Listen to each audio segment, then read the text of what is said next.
Đây. Bánh bò nước bơ đặc biệt thơm.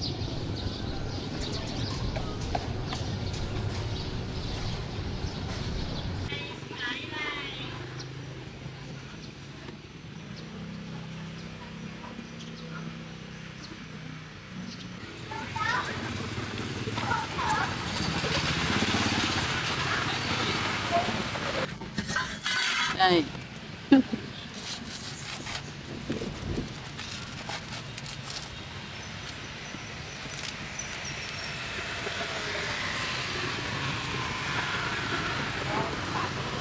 Mà mấy giờ bà mới đi bà? 2:30. Dạ. Tôi bán ra cũng đăng báo hoài. Vậy hả? Mì khuyến mại nguyên thị trưa ngon. Với cháu tôi người ta đăng báo mà mở nó hai đẩy xe bán.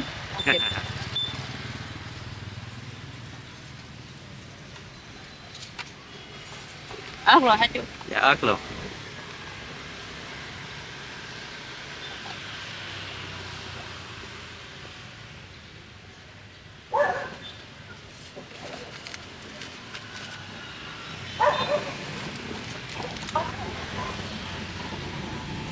Ngon.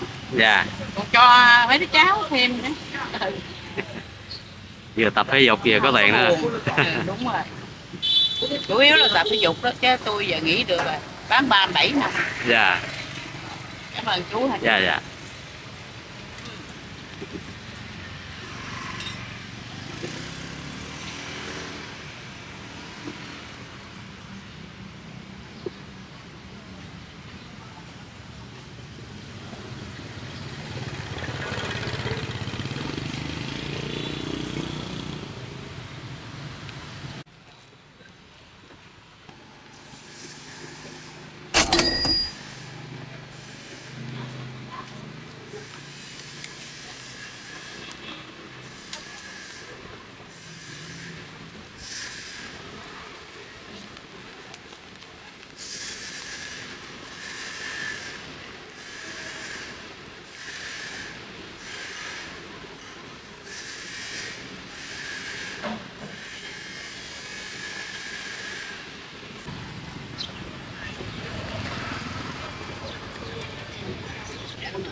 Là giờ nếu mình tính đọt từ Hò Xôn cho nó khoảng số không phải hết.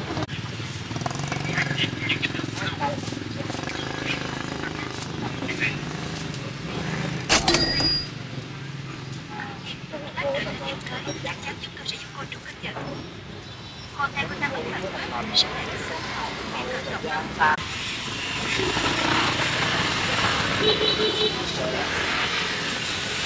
Bò nước bơ đặc biệt thơm ngon.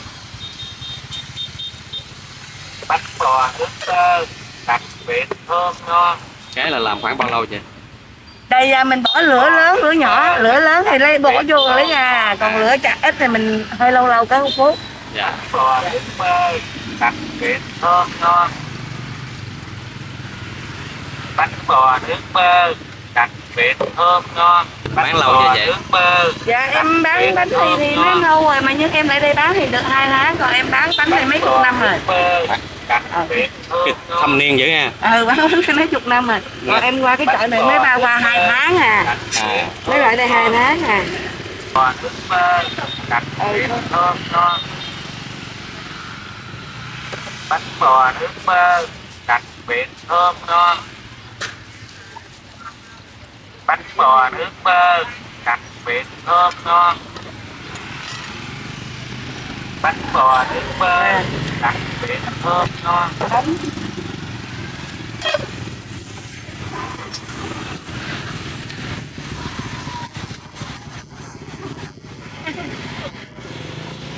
Thơm ngon. Bánh bò Cô đã bán cho con ăn cái bao nhiêu? thơm ngon. Có người cho con luôn nè. bánh bò Đó là dừa hả chị? Dạ dừa. Miệng thơm ngon. Bánh bò nướng Nè bơ con. đặc biệt thơm ngon. Bánh bò nướng bơ đặc biệt thơm ngon. Bánh bò nướng bơ đặc biệt thơm ngon.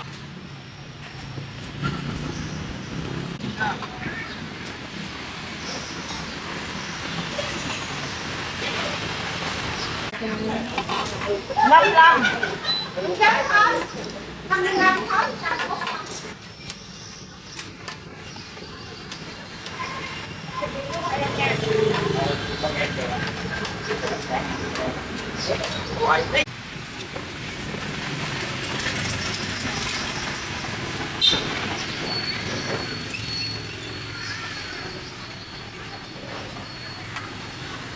Sườn mỡ là sườn nạc đây. Dạ xương nạc.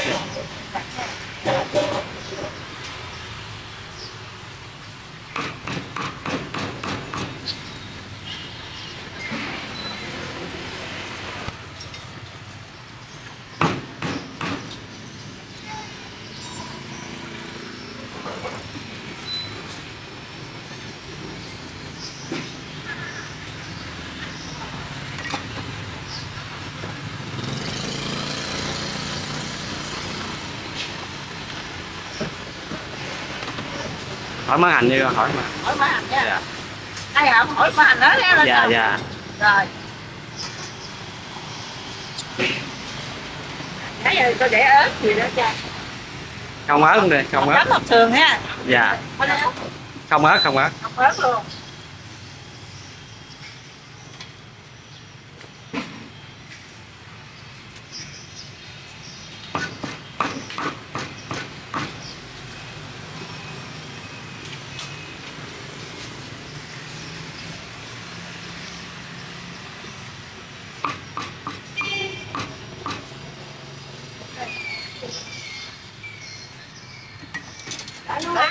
Để mở hành lên thổi để.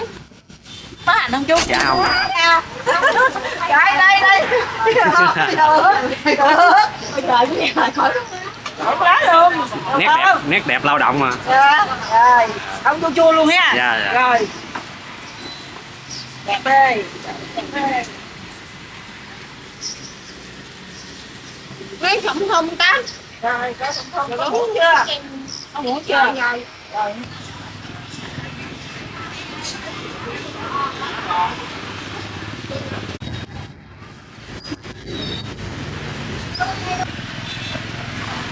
Cái nhiều.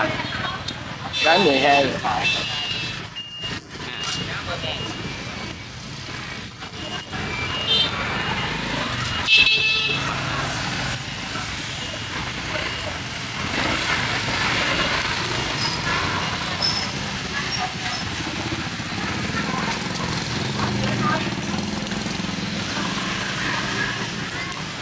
Làm này lâu chưa?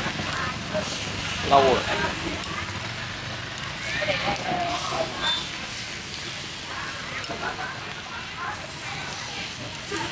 Mấy năm rồi.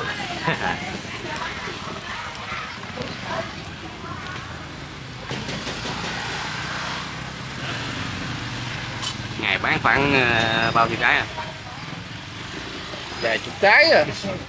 50-60 gì. Dạ. Bán buổi sáng gì rồi.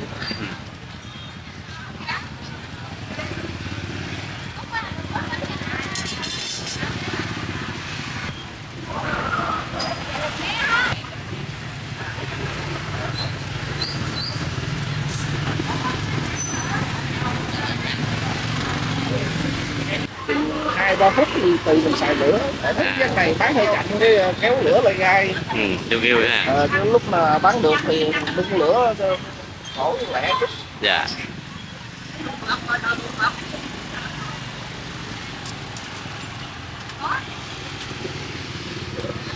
Cái đó, 2-3 phút.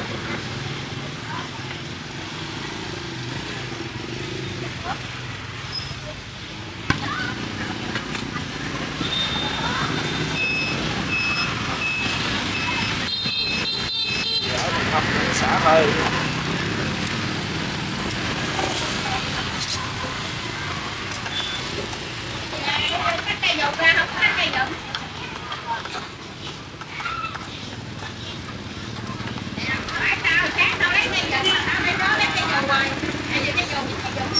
Dạ, than phía trên với phía dưới luôn ha. Phía trên phía dưới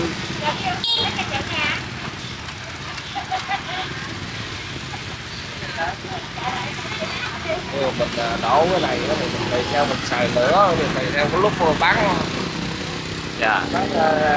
chậm hoặc là lúc bắn được thì xài lửa nhiều chút đổ Dạ. bánh nó mau chín.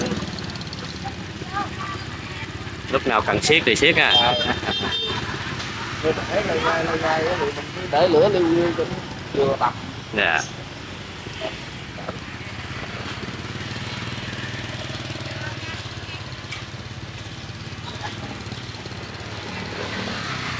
Lại là xong từ ở dưới kìa.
đi, hỏi gì chưa?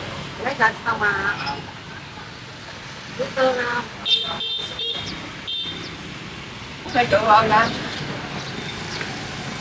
Có gì không phải hả? Còn 7 nè.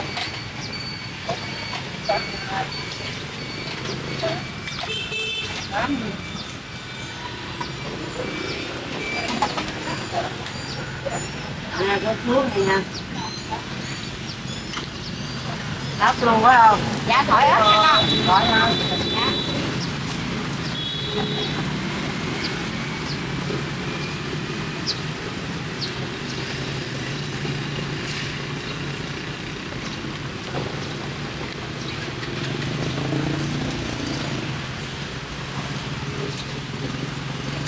Ớt luôn không? Hết rồi. Uống rồi uống viên nổi mời.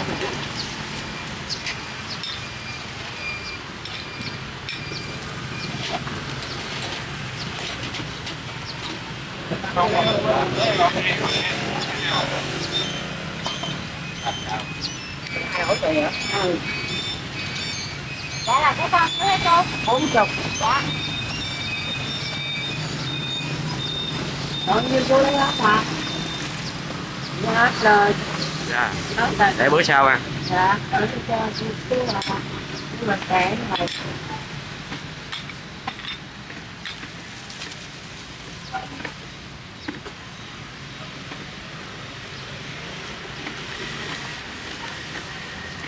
Bốn chục coi. Dạ.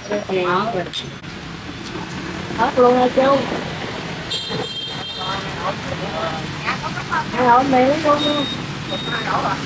Lấy luôn đi. Ừ. Cho biết tiền.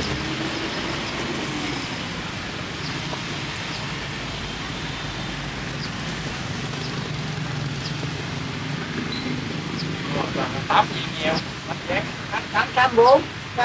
Còn 8 hả? Không đi. Em hết tiền. Còn lại ăn gì thôi. Có bán.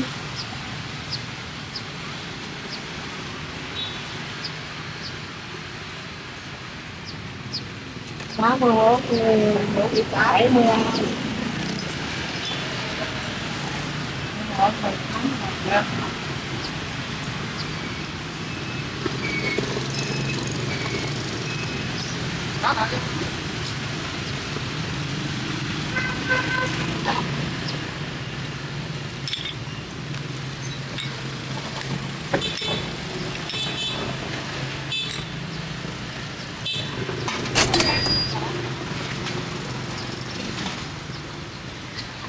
bán ăn 3 cục đi Hết vậy. rồi, mới hết rồi. Hả? Hết rồi. Hết rồi hả? Dạ.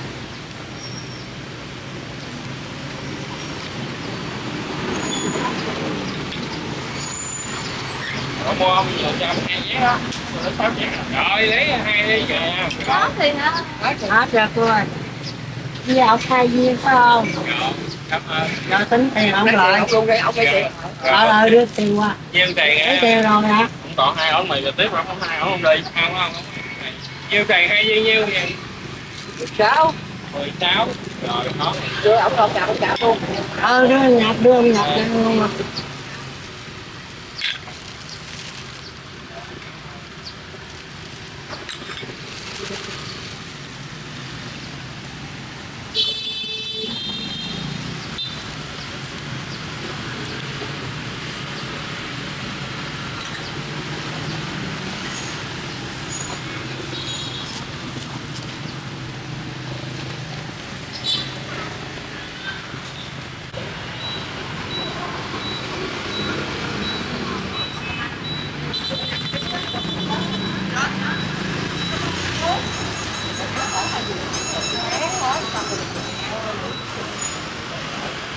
Mày đốt đây hả? Mày thấy tao đốt cái chọn không? Mày đốt hết luôn rồi đó. Cái công tao cầm mà mày đốt hết luôn. Cái này cầm mày đốt luôn, còn mày đốt.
giờ cũng là gì là cùng em hay lên trên chỗ đó hành đó cái hộp em mắm không hay là lấy gì hả cái phòng nào hả?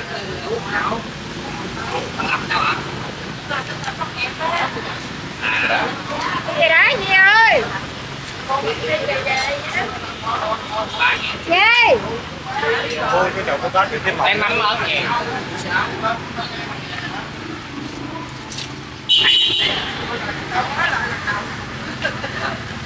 cho con lấy nha nó có da không hạt có mỡ có nạc có mỡ mấy bạn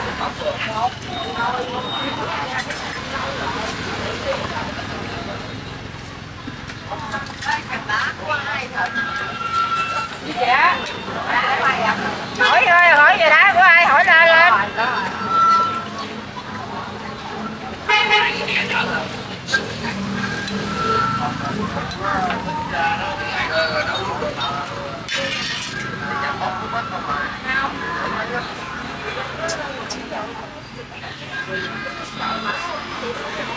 chị đó ăn cơm chị đi nói là có da có mỡ ở vậy ở cái hỏi có da có này hỏi luôn quên rồi bởi vì mới hỏi lại đó vậy chuyện đó quên rồi mới hỏi đó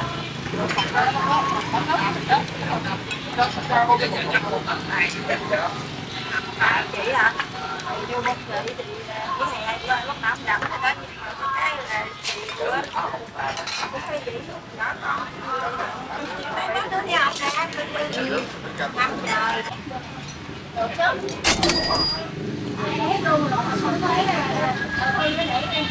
Bà mà để vậy bà để mà bà thay đổi thì bỏ tiền. Tiền lắm.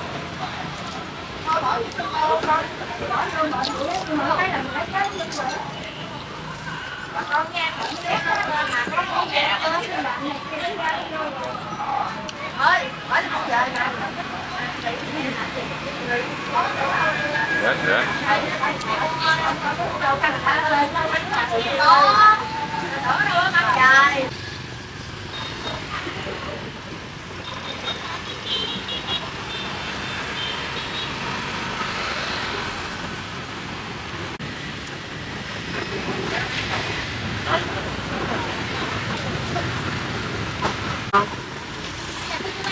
Trời Quên cái sô cô la đó chị. Quên. Chị lấy gì? 3 cái thôi Bà mày em có 2 cái là lấy rồi thêm rồi lấy thêm cái khác cũng được cái 7 hả cái 10, cái 10. 3 cái 30. hả Dạ. Đây là có giá sẵn.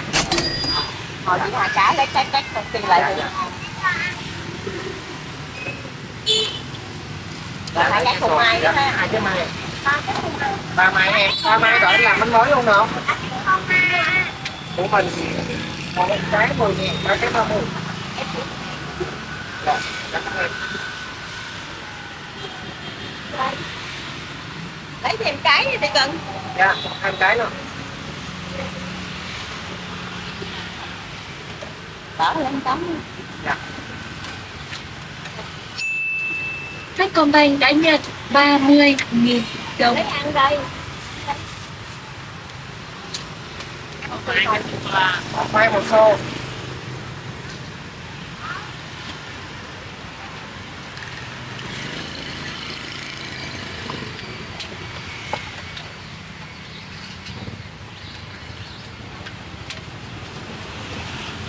Anh đợi em làm bánh mới luôn nha.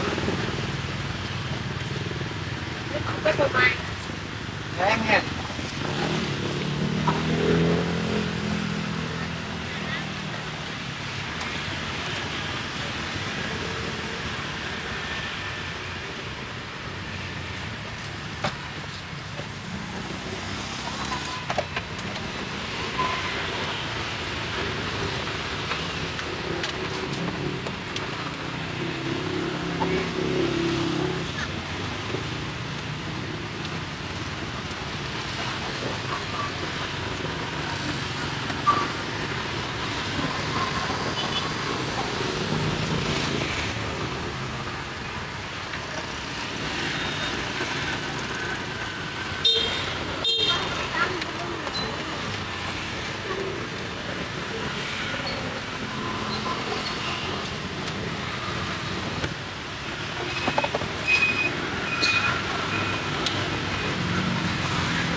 Cô ăn lấy cái gì em quên.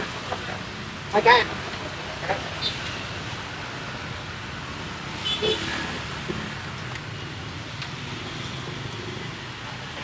Lấy cái.